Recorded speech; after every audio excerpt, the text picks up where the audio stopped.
आणि ब्रेक नंतर पुन्हा एकदा एक नजर टाकूयात महत्त्वाच्या ब्रेकिंग न्यूजवरती। मराठा आरक्षणाच्या मुख्य याचिकेसोबत संलग्नित करण्यात आलेली वैद्यकीय अभ्यासक्रम प्रवेश आरक्षणाच्या मुद्द्यावर आज सुप्रीम कोर्टात सुनावणी होणार आहे। गेल्या सुनावणीच्या वेळी सुप्रीम कोर्टाने वैद्यकीय अभ्यासक्रम प्रवेशात मराठा आरक्षणाचा लाभ घेत झालेल्या प्रवेशावर स्थगिती देण्यास नकार दिला होता, अशी माहिती सुप्रीम कोर्टातील वकील सचिन पाटील यांनी दिली होती। सोबतच कोर्टाने मुख्य याचिकेसोबत ही याचिका संलग्नित करण्याचा आदेश दिला होता। त्याच्यामुळे मूळ आरक्षणाचा मुद्दा आणि त्याचबरोबर पदव्युत्तर वैद्यकीय प्रवेशात मराठा आरक्षणाचा मुद्दा जो आहे त्या दोन्ही याचिकांना घेऊन, कारण त्या संलग्नित करण्यात आलेल्या आहेत, यांना घेऊन आज न्यायालय काय निर्णय देतं हे बघणं फार महत्त्वाचं ठरणार आहे। काही वेळापूर्वी ॲडव्होकेट गुणरत्न सदावर्ते याचिकाकर्ते जे आहेत यांच्याशी आम्ही बातचीत केली, बघूयात त्यांनी काय म्हटलं। महाराष्ट्र राज्यामध्ये मराठ्यांना दिलेलं आरक्षण हे असंविधानिक आहे, भारतीय संविधानाच्या मूळ ढाच्याला नेस्तनाबूत करणारा आहे। खुल्या वर्गातील गुणवंतांसाठी डॉक्टर बाबासाहेब आंबेडकरांनी संविधान सभेच्या नंतर केलेले भाष्य म्हणजे मेजॉरिटी आरक्षण असू नये त्याला सुद्धा नेस्तनाबूत करणारा असं आरक्षण आज माननीय त्रिसदस्यीय न्यायमूर्तींसमोर आहे। ते मला असे वाटते आज आरक्षण हे टिकणार नाही किंवा या आरक्षणाला जर चाललं तर पूर्ण विराम मिळेल, अन्यथा स्थगितीसाठी आम्ही पूर्ण प्रयत्न करू। बघूया माननीय न्यायालय काय निर्णय देत आहे। हे आरक्षण असंवैधानिक असल्याचं आपण म्हणतोय, पण स्थगिती याच्या आधी सुद्धा कोर्टाने या आरक्षणाला दिलेली नाहीये, फक्त पूर्वलक्षी प्रभावाने ते लागू होणार नाही एवढंच म्हटलेलं आहे। आणि मराठा समाजाचं असं म्हणणं आहे की हे असंवैधानिक आरक्षण नाहीये। माननीय सर्वोच्च न्यायालयाच्या संविधान पीठाने आणि 9 न्यायमूर्तींच्या पीठाने यापूर्वी सांगितलेलं आहे की 50% जास्त आरक्षण असता कामा नये आणि त्यामुळे रिव्हर्स डिस्क्रिमिनेशन म्हणजे उलटा अत्याचार होण्याची प्रक्रियेला सुरुवात होते आणि तशी प्रक्रिया होणं म्हणजे भारतीय संविधानाच्या सौदाचा भंग करणं आहे।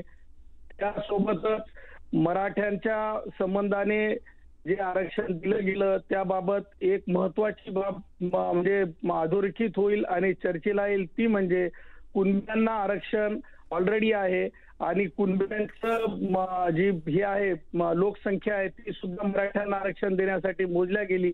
अर्थातच वर्गात वर्ग निर्माण होऊ शकत नाही, जसं की मातंग आणि बौद्ध यांचं आरक्षण वेगवेगळं होऊ शकत नाही, तसंच ओबीसी मध्ये सुद्धा जर मराठ्यांचा जो दुर्लक्षित वर्ग कुणबी असेल तर ते आरक्षण वेगवेगळं होऊ शकत नाही। परंतु माननीय न्यायमूर्ती मोहित शहा यांच्या 7 एप्रिलच्या जर आपण 2014चा जर हे पाहिला 15चा निवाडा पाहिला तर त्यामध्ये असे सांगण्यात आले होते की मराठा जो वर्ग आहे, मराठा जो जात आहे, केवळ मराठा वेगळी नसून महार मांग म्हणजे उच्च जातींचा मिळून झालेला मराठा आहे।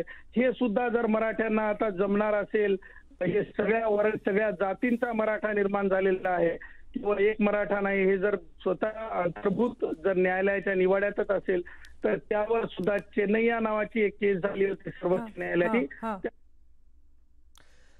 आणि यानंतर एक महत्त्वाची ब्रेकिंग न्यूज अशी आहे की कोरोना बाधितांच्या संख्येत मुंबईने आता चीनला मागे टाकलंय।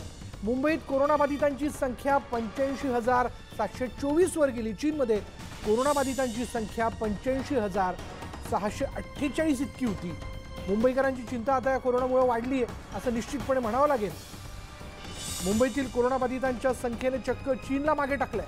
मुंबईत 85,724 जणांना कोरोनाची लागण झाली आहे, तर चीनमध्ये सध्या 85,648 जणांना कोरोनाची लागण झाली आहे। त्यामुळे दिवसेंदिवस वाढत्या कोरोनाग्रस्तांची संख्या ही जर आपण बघितली तर महाराष्ट्रातूनही सर्वाधिक रुग्ण हे मुंबईचे। दरम्यान गेल्या सलग 3 दिवसांपासून देशातही जवळपास 20,000च्या वर नवे कोरोना रुग्ण आढळून आलेले आहेत आणि त्यामुळे सर्वांनी अधिक काळजी घेण्याची गरज आता निर्माण झाली आहे। बोलूयात आमचे प्रतिनिधी विवेक कुलकर्णी आपल्या बरोबर आहेत। विवेक, हा संसर्ग पूर्णपणे नियंत्रणात आणण्याचा प्रयत्न होतोय, पण तरीही ही संख्या वाढताना दिसते, काय नेमकी परिस्थिती आहे? विशाल, मुंबईमध्ये कोरोनाचा झपाट्याने प्रसार झाला, रुग्ण देखील वाढलेले आहेत आणि आता इतके वाढले की चीनमधली जी आकडेवारी त्याला देखील मुंबईने पार केलं साधं समोर येतोय. तर चीनमधली आकडेवारी 85,320 आहे, तर मुंबईमध्ये 85,724 आहेत. चीनमध्ये मृत्यूंची आकडेवारी जी आपल्याला कळली त्यानुसार ती 4,448 इतकी आहे, तर मुंबईमधली 4,938 इतकी आहे.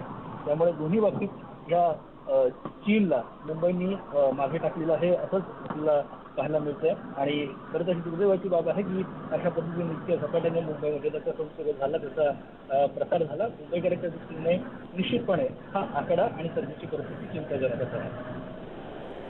धन्यवाद विवेक या सगळ्या माहितीबद्दल. त्यामुळे जर चीनलाही आपण आत्ता या क्षणाला कोरोना बाधितांच्या संख्येमध्ये मागे टाकत असू तर ही मुंबईकरांसाठी चिंतेची बाब आहे. त्यामुळे पुन्हा एकदा असं सांगायचं वाटतंय की घरात राहा, सुरक्षित राहा, अगदीच गरज असेल तर घराच्या बाहेर पडा आणि स्वतःची काळजी घ्या.